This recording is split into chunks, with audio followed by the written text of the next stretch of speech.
नमस्कार दोस्तों, क्या आप जानते हैं कि गुरु शुक्राचार्य काफी तेजस्वी और ज्ञानी होने के बावजूद भी दैत्यों के गुरु क्यों बने? क्या ऐसी विपत्ति आ पड़ी थी कि गुरु शुक्राचार्य को दैत्यों का गुरु बनना पड़ा? इसको लेकर शास्त्रों में एक कथा प्रचलित है कि वे दैत्यों के गुरु कैसे बने। इसके बारे में ज्यादातर लोगों को जानकारी नहीं है। आइए पौराणिक कथा के जरिए हम आपको बताते हैं इसके बारे में। पौराणिक कथा के अनुसार शुक्राचार्य महर्षि भृगु के पुत्र और भक्त प्रहलाद के भांजे थे। महर्षि भृगु की पहली पत्नी का नाम ख्याति था, जो उनके भाई दक्ष की कन्या थीं।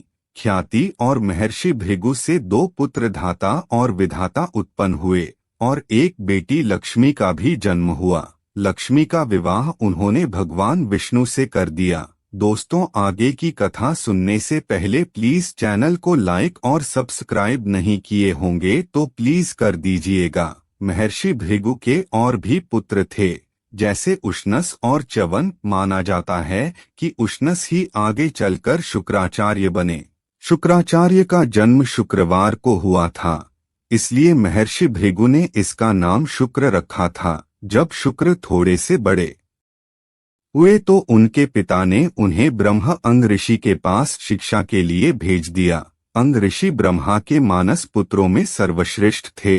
माना जाता है कि शुक्राचार्य की बुद्धि बृहस्पति की तुलना में ज्यादा कुशाग्र थी, लेकिन फिर भी बृहस्पति के अंग ऋषि के पुत्र होने की वजह से उन्हें ज्यादा अच्छी शिक्षा मिलती थी, जिसके चलते एक दिन शुक्राचार्य ईर्ष्यावश उस आश्रम को छोड़ के सनक ऋषि और गौतम ऋषि से शिक्षा लेने लगे।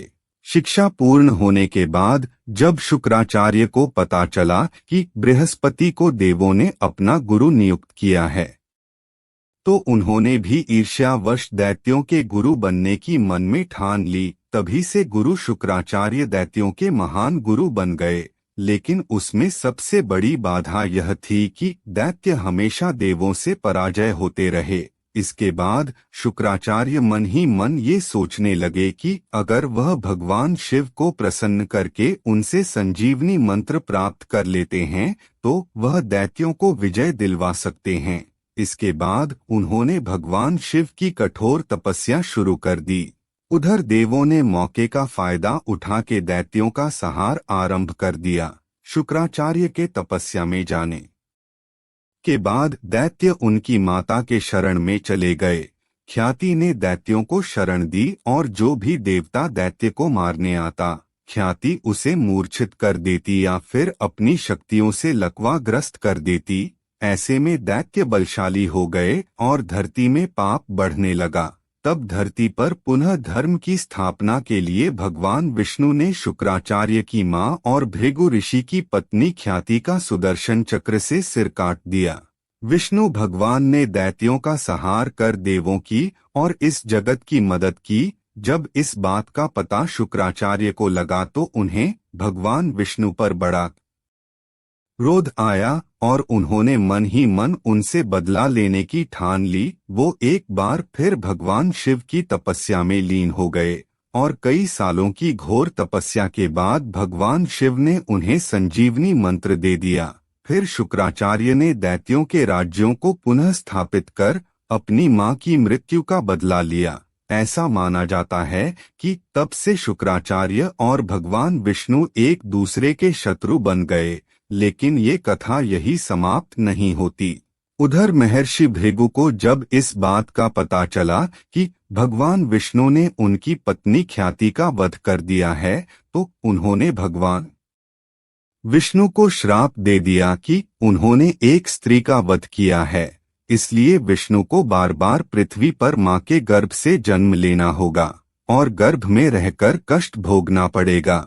इस श्राप से पहले भगवान विष्णु ने वराह अवतार, मत्स्य अवतार, कुर्मा और नरसिंह अवतार लेकर प्रकट होते थे। लेकिन श्राप के बाद उन्होंने भगवान परशुराम, भगवान राम, भगवान कृष्ण के रूप में जन्म लिया। तब उन्हें मां के पेट में रहकर पीड़ा झेलनी पड़ी। किंतु बाद में गुरु शुक्राचार्य से बृहस्पति के पुत्र ने संजीवन विद्या सीखी और उन्हीं का पतन किया। दोस्त तो यह कथा आपको कैसी लगी? अच्छी लगी होगी तो प्लीज चैनल को लाइक और सब्सक्राइब अवश्य कर दीजिएगा। मिलते हैं इसी प्रकार की नई जानकारी के साथ, तब तक के लिए जय हिंद, वंदे मातरम।